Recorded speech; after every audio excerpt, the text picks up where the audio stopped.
Hola, ¿qué tal? Les habla el profesor Ever de Goyer Uribe, responsable del curso de biología, y hoy damos inicio a las fabulosas clases virtuales. Para hoy tenemos preparado un interesante tema, el tema de los seres vivos.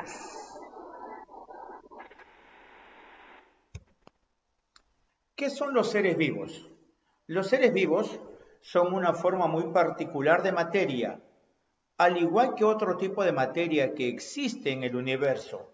Pero esta materia come, se reproduce, se relaciona con el ambiente. Eso es un ser vivo, una forma muy especial de materia que presenta características bien definidas.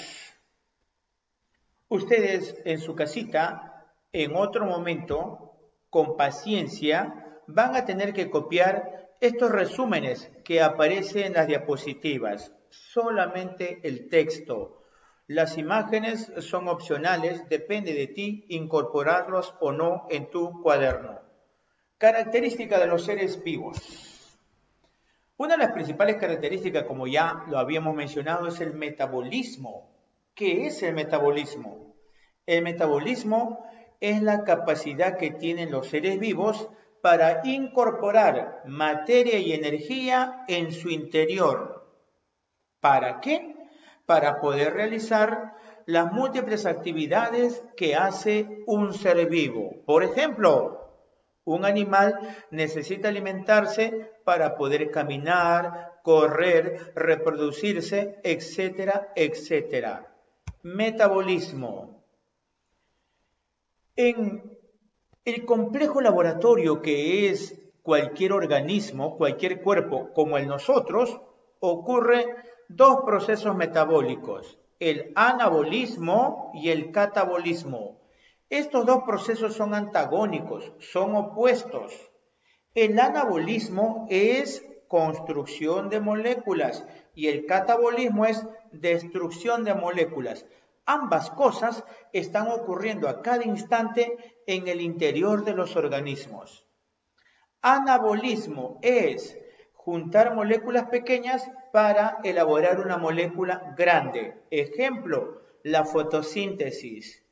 Los organismos fotosintéticos cogen del ambiente CO2, agua, captan energía luminosa, minerales y todo eso lo procesa y elabora moléculas complejas como por ejemplo almidón, glucosa, azúcares, etcétera, etcétera.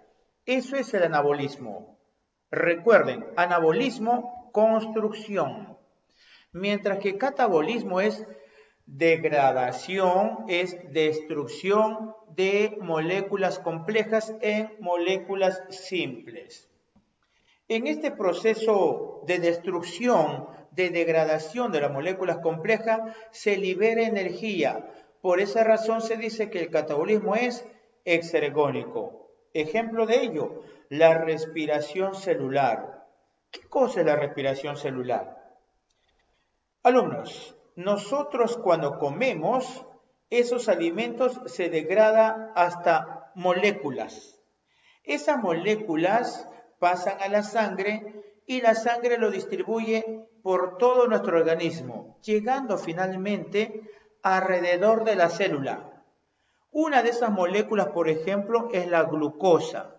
La glucosa ingresa al interior de la célula, se destruye y se produce energía, se libera energía.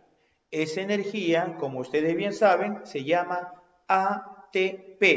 Y a ese proceso se llama respiración celular. Así es que, si te viene en algún examen de admisión, la respiración celular es un proceso anabólico o catabólico. La respuesta es, muy bien, catabólico. Mientras que la fotosíntesis es anabólico. Y ambos son procesos ¿de qué? Del metabolismo. Muy bien.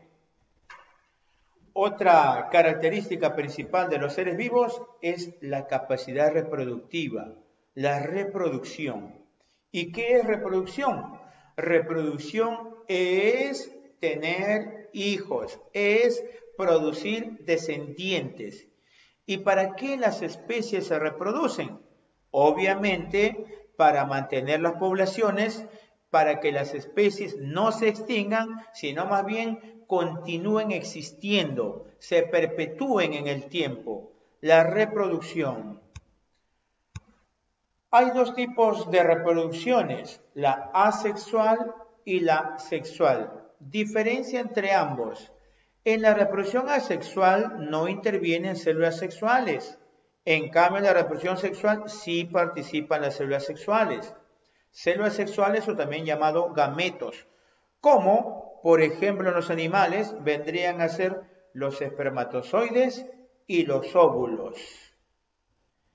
En la reproducción asexual interviene un solo individuo y en la reproducción sexual puede ser uno o dos. No necesariamente dos individuos, macho y hembra, no. Hay animales, por ejemplo, que son hermafroditas suficientes, como la tenia. La tenia es un animal que él solo se fecunda, ya que tiene testículos y ovarios, él solo se autoembaraza, la tenia. Por esa razón se dice que no necesariamente en la reproducción sexual participan dos individuos, puede ser uno nomás. Ejemplo, la tenia. Siempre están viniendo preguntas sobre este tema en los exámenes de admisión. Siempre está viniendo en cuál de los dos tipos de reproducción hay variabilidad. Es decir, con cuál de los dos tipos de reproducción se producen hijos diferentes. Y la respuesta es en la reproducción sexual. No sé si tú conocerás, probablemente sí. Hijos de dos padres, pero son diferentes, presentan características bastante distintivas, a pesar de ser de los mismos progenitores. ¿Y por qué ocurrió eso? Porque se trata de una reproducción sexual. En la reproducción sexual, para fabricar espermatozoides y óvulos, previamente en los órganos donde se han fabricado estas células, ha ocurrido una mezcolanza de genes. Por eso es que el varón que produce millones de espermatozoides, ninguno es similar o no es igual al otro. Todos son diferentes. Por eso que los hijos salen con características diferenciadas. Y desde el punto de vista evolutivo, eso es bueno. Eso es bueno, porque la naturaleza, en el caso de otras especies, va a permitir seleccionar los más aptos de aquellos que presentan características deficientes. Pregunta de examen de admisión. ¿En qué tipo de reproducción se favorece la evolución? La respuesta es reproducción sexual. ¿En qué tipo de reproducción se producen individuos diferentes? En la reproducción sexual. ¿Por qué? Porque en la sexual todos los hijos van a ser iguales, porque proceden de un solo progenitor. Irritabilidad. Irritabilidad es la capacidad para captar estímulos y para producir respuestas. Por ejemplo, cuando hace bastante calor nosotros sudamos. Eso es irritabilidad. Cuando hace frío, involuntariamente tiritamos, temblamos. Cuando nos golpeamos o como en el gráfico nos pinchamos con un clavo, sentimos dolor. Eso es irritabilidad. Obviamente, los seres inertes no tienen esta capacidad. Un ladrillo, una piedra, le va que haga frío o calor. En cambio, nosotros sí reaccionamos frente a esos estímulos. Ahora bien, ¿los estímulos necesariamente tienen que venir de afuera? No necesariamente. Hay estímulos que se producen en el interior de nuestro cuerpo, como por ejemplo un cólico abdominal, un dolor de barriga o un cólico menstrual. Eso no está viniendo del ambiente, eso se genera dentro de nosotros. Irritabilidad, capacidad para captar estímulo y para responder a esos estímulos. Los seres vivos presentan una organización compleja y se organizan de lo simple hacia lo complejo. Miren el gráfico. Por ejemplo, todo ser vivo está constituido de partículas subatómicas. ¿Quiénes son? Electrones, protones, neutrones. El conjunto de esas partículas van a formar átomos. Y el conjunto de átomos van a formar moléculas. El conjunto de moléculas van a formar moléculas más grandes y esas moléculas grandes se llaman macromoléculas. Y el conjunto de macromoléculas va a formar supramoléculas. Y todas estas cosas que estamos mencionando encajan dentro del nivel químico. El nivel químico carece de vida. La vida aparece con la célula. De aquí para adelante ya hablamos de organismos vivientes. La célula es la unidad biológica. Aquí empieza el nivel biológico. El conjunto de células forma tejidos. El conjunto de tejidos, órganos. El conjunto de órganos, sistemas. Y el conjunto de sistemas, un individuo.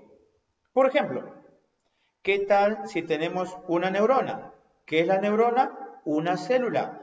Pero el conjunto de neuronas ya será un tejido nervioso. El tejido nervioso formará órganos como el cerebro, la médula espinal, el cerebelo, etcétera, etcétera. Ahora, el conjunto de esos órganos va a formar el sistema nervioso. Si agrupamos el sistema nervioso más el aparato reproductor, más el aparato digestivo, el sistema respiratorio, todo en conjunto van a formar un individuo, un cuerpo. El conjunto de individuos de la misma especie se llama población y con la población empieza el nivel ecológico. Recuerden, el nivel biológico empieza con las células. El nivel ecológico empieza con las poblaciones. Población, conjunto de individuos de la misma especie que habitan en un mismo lugar al mismo tiempo. Tiene que haber una correspondencia en el tiempo y en el espacio para ser considerado población. El conjunto de poblaciones forma una comunidad, el conjunto de comunidades es un ecosistema y finalmente la biosfera. Si en algún examen te viniese cuál es el subnivel de organización más grande, la respuesta es la biosfera, llamado también ecosfera, es decir, el conjunto de ecosistemas. Otra característica que tienen los seres vivos es la capacidad de crecer. Crecer no es otra cosa que el aumento de tamaño. Y para crecer, el anabolismo, que ya explicamos, tiene que ser mayor que el catabolismo. Si el anabolismo es mayor que el catabolismo, en consecuencia hay crecimiento. El desarrollo son las diferentes etapas por las que atravesamos los seres vivos. Los humanos, por ejemplo, luego del nacimiento nos convertimos en neonato, después en infantes, después en niños, luego en púberes, adolescentes, jóvenes, adultos, ancianos. Esas etapas por las que atraviesa el ser humano se llama desarrollo y lo mismo ocurre en los demás seres vivos. Homeostasis. Cuando escuchen el término homeostasis, quiero que lo asocien con la palabra equilibrio. Homeostasis es un conjunto de procesos internos orientados a mantener todo nuestro cuerpo en equilibrio. La temperatura en términos adecuados. El nivel de agua en términos adecuados. La glucosa en términos correctos, etcétera, etcétera. Todo eso se llama homeostasis. Los seres vivos también pasan por un proceso de adaptación y evolución. ¿Qué cosa es adaptación? Adecuarse a las condiciones del ambiente. Las adaptaciones pueden ser reversibles, es decir, pueden permanecer por un tiempo y después regresar a la condición antigua. En cambio, La evolución son cambios graduales